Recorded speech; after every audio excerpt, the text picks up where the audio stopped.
Baiklah, pertama-tama terima sambut dari saya, Namo Sang Hyadi Budaya, Namo Buddhaya. Nama saya Alpino dengan NPM 2151080 kelas 1 BUMM Pendidikan Agama Buddha Universitas Internasional Batam. Pada kesempatan kali ini saya ingin menjelaskan mengenai karma dan tumimba lahir. Nah, berdasarkan dari video yang sudah saya tonton, dari video referensi yang diberikan Ibu, saya ingin membuat inti dari penyampaian tersebut. Nah, karma itu adalah hukum yang berlaku pada saat kita melakukan sesuatu yang baik, itu berbuat baik atau berbuat buruk. Jadi karma itu adalah hukum yang berlaku pada saat kita melakukan sesuatu hal. Dan karma itu ada dua, karma baik dan ada karma buruk. Nah, karma baik itu adalah seluruh perbuatan baik yang kita berikan kepada orang lain, kita membantu orang lain, kita menyelamatkan makhluk hidup. Itu semua dimasukkan ke dalam karma baik. Sedangkan karma buruk itu adalah karma hal-hal yang kita lakukan jahat kepada orang lain, kita menyiksa makhluk hidup, kita tidak berbelas kasihan, itu dimasukkan ke dalam karma buruk. Nah, kemudian apa hubungannya karma buruk dan tumimba lahir? Nah, tumimba lahir itu sendiri adalah kelahiran kembali. Jadi setelah seseorang, misalnya kita manusia,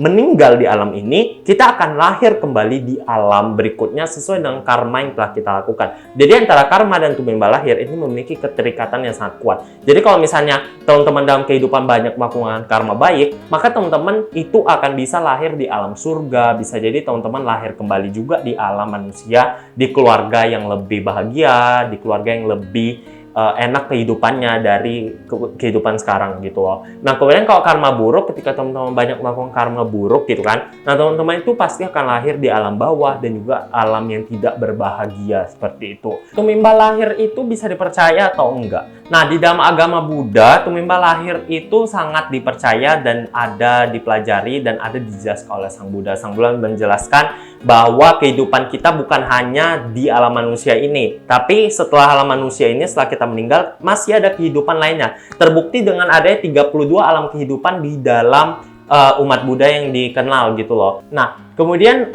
di dalam kelompok itu ada 3 kelompok kehidupan di alam surga, alam manusia, dan alam bawah. Nah, alam surga itu adalah makhluk-makhluknya itu terbebas dari segala penderitaan, kekotoran batin mereka tuh sudah nggak ada, jadi mereka itu hidupnya bahagia. Cuman kekurangannya dari alam surga itu adalah mereka tidak bisa mendengarkan dharma, tidak bisa belajar dharma, karena secara harfiah mereka itu sudah bahagia, kekotoran batin sudah hilang gitu loh. Nah, kemudian ada kehidupan manusia. Nah, alam manusia ini adalah alam yang dimana benar-benar kita tuh bisa belajar dharma, bisa mendengarkan dharma, mendengarkan khotbah para sangha kepada kita, dan juga bisa mengenal adanya agama gitu loh. Di dalam kehidupan bermanusia juga kita tuh bisa berbuat baik terhadap sesama, dan juga ada hal-hal buruk yang terjadi juga. Jadi di alam manusia itu banyak sekali hal-hal yang bisa terjadi. Nah, kemudian kalau di alam bawah atau alam neraka, itu adalah seluruh makhluknya itu tidak bisa hidup berbahagia. Mereka selalu diliputi kekotoran batin, ketakutan, kegelisahan. Jadi mereka itu hidupnya sama sekali tidak pernah bahagia gitu loh. Nah, bagaimana dengan orang indigo atau anak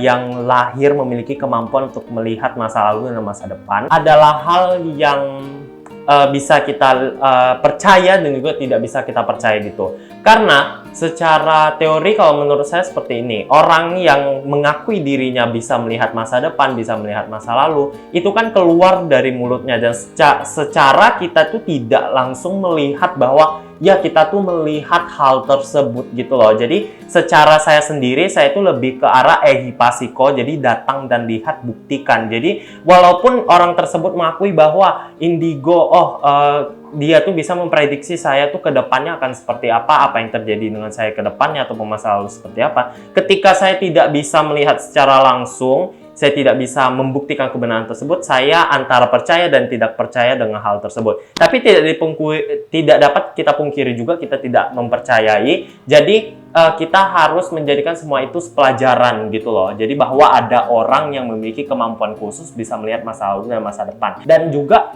ternyata untuk mereka yang memiliki kemampuan itu juga mereka nggak selamanya bangga dengan kemampuan itu. Karena mereka juga pasti akan merasa takut kan ketika bisa melihat masa lalu, oh dulu tuh aku terlahir sebagai orang seperti ini. Dan itu akan terpikir oleh mereka pada masa sekarang. Dan apalagi mereka bisa melihat masa depan mereka, mereka bisa, nanti aku di umur 50 tahun aku akan meninggal gitu kan. Nah, mereka itu pasti akan ada perasaan takut gitu. Jadi nggak selamanya orang yang punya kemampuan indigo, mereka akan merasa senang, bahagia, dan bangga dengan kemampuan itu, dan mereka juga pasti akan merasa ketakutan gitu. Dan untuk orang-orang yang memiliki kemampuan itu, ketika mereka bisa mengendalikan, yaitu sangat baik sekali, karena mereka itu bisa mengontrol apakah mereka ingin melihat masa depan atau enggak gitu loh. Jadi ada yang baiknya juga, ada sisi buruknya juga dari seorang yang berkemampuan khusus seperti itu. Nah, di dalam agama Buddha sangat mempercaya ada reinkarnasi, dan juga untuk di agama-agama lain ataupun kepercayaan-kepercayaan lain, mungkin ada yang tidak percaya dengan reinkarnasi. Itu tidak apa-apa sekali, karena setiap agama pada prinsipnya punya pembuktian mereka masing-masing. Cuman di dalam agama Buddha sangat mempercayakan adanya hal itu, seperti itu.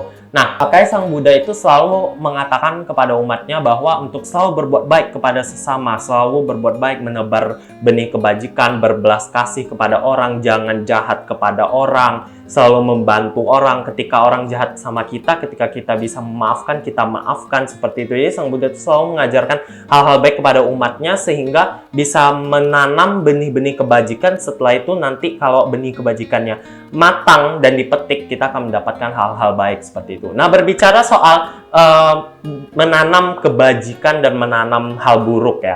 Nah, jadi untuk terrealisasinya sebuah karma itu ada karma yang langsung berbuah, ada yang tidak berbuah langsung namun berbuah di kemudian hari. Nah, berbuah langsung itu seperti contohnya misalnya ada orang yang melakukan pembunuhan. Nah, pada saat itu juga polisi pasti akan datang untuk mencari orang pelaku tersebut, dan kemudian pelaku tersebut tertangkap dan masuk penjara. Itu contoh karma yang langsung terjadi. Sedangkan karma yang tidak terjadi adalah ketika kita bisa berbuat baik, kita berdana terus, setiap hari Minggu ke wihara kita berdana, setiap katina kita berdana kepada Bante dengan penuh keyakinan. Nah, suatu hari ketika kita meninggal, ataupun misalnya 20 tahun kita ke depan, kita mendapatkan hal-hal baik. Nah, itu adalah hasil dari karma baik yang sudah kita perbuat pada masa lalu, seperti itu. Jadi berbuah pada saat ini. Dan juga sekarang saya bisa membuat video itu juga ada sebuah karma baik yang luar biasa, karena saya bisa membuat video ini dan berbicara di depan kamera ini juga merupakan sebuah karma baik, karena saya berada dalam kondisi yang sehat dan juga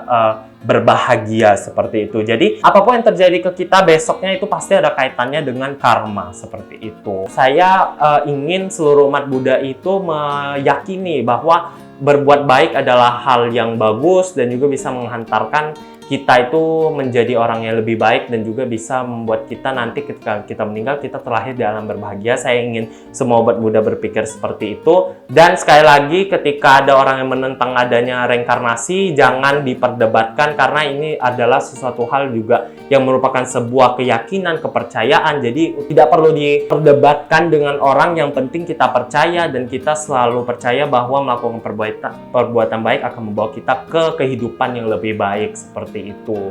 Nah, mungkin itu saja pembahasan saya tentang karma dan tumimba lahir. Jadi pada intinya karma dan tumimba lahir itu sangat-sangat berkaitan. Apa yang akan kita lakukan itu akan kita petik selanjutnya. Jadi sekali lagi, inti ajaran para Buddha itu adalah jangan berbuat jahat, perbanyak berbuat kebajikan, sucikan hati dan pikiran. Itulah inti ajaran para Buddha. Jadi intinya dari Buddha pertama sampai Buddha Gautama saat ini selalu mengajarkan kepada umatnya untuk selalu berbuat baik terhadap sesama makhluk hidup, seperti itu. Terima kasih pertanyaannya kepada Ibu dan juga kepada teman-teman sudah menonton video ini. Mohon maaf apabila saya ada salah dalam kata maupun perbuatan. Terima kasih. Akhir kata, Namo Sang Hyang Budaya, Namo Buddhaya.